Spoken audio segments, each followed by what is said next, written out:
You know what I'm gonna do? I'm gonna do something. Fool around with me, go ahead. You know what's gonna happen? Nothing. How lucky they are. What lies ahead of them? I'll tell you what's out in front of us, Cher. You wanna know what's ahead of us? Your nose!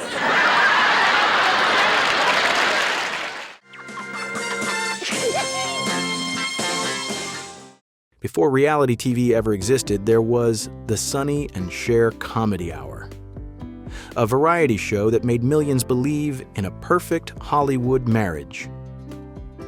It premiered on CBS in 1971, right at the height of television's golden age of music and comedy.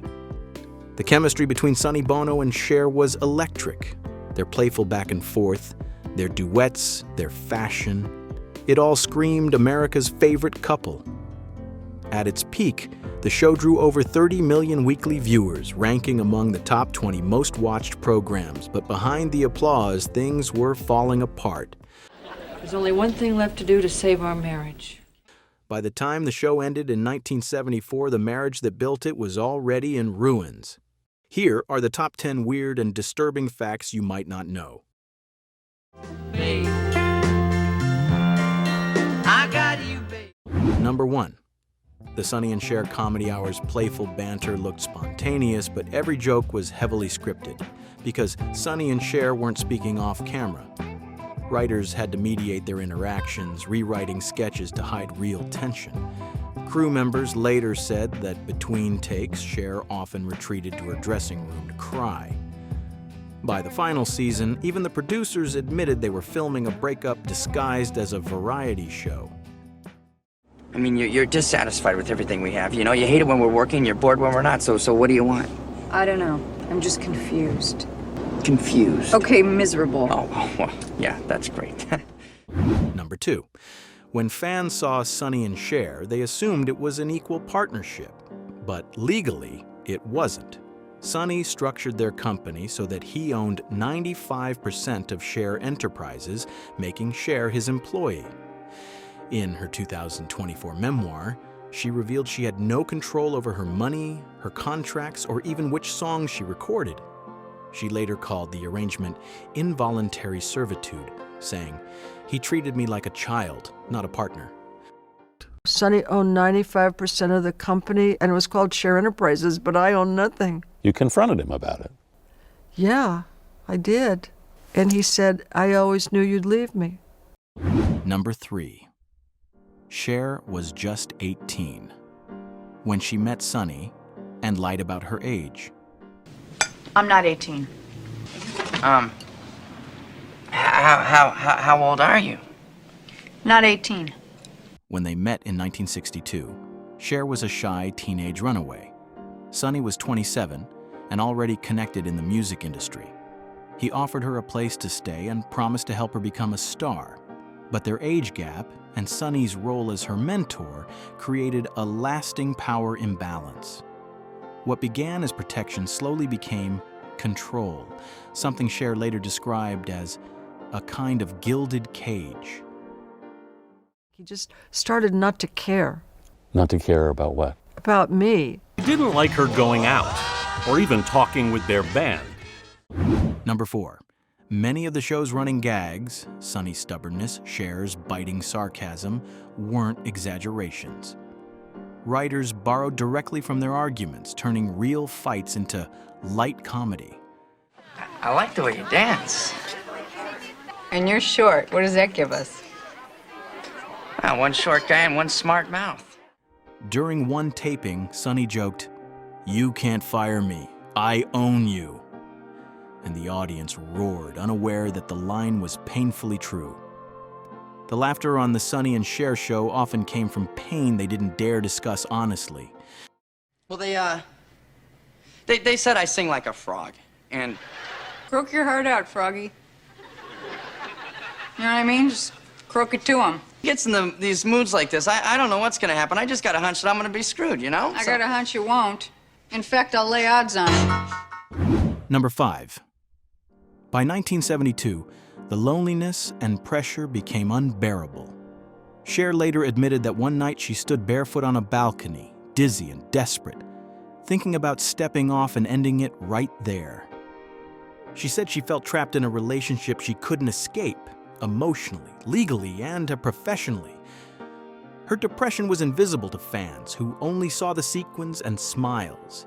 It remains one of the darkest secrets behind the show's glittering facade. What's gonna be with us, Cher, huh? I don't know. No, I think you do know. I think I'm in love with Bill. No, you're not. See, you're just looking for a way to end us. Now, I want to know why. Number 6. While the couple sang I Got You Babe on stage, Sonny was reportedly seeing other women off stage, and almost everyone in their circle knew it. Cher later admitted that his constant affairs were one of the biggest sources of her misery, saying, "He cheated on me constantly, and I just kept pretending it wasn't happening." He rationalized his behavior as harmless, telling friends that he needed excitement to balance the pressures of fame. But behind closed doors, Cher was humiliated. She said he'd disappear for nights at a time, leaving her home alone with their daughter, Chastity. By 1973, their relationship had become an open marriage in everything but name. They lived together, but dated other people, while CBS executives urged them to keep smiling for the cameras. It was a surreal double life, a crumbling marriage packaged as primetime entertainment.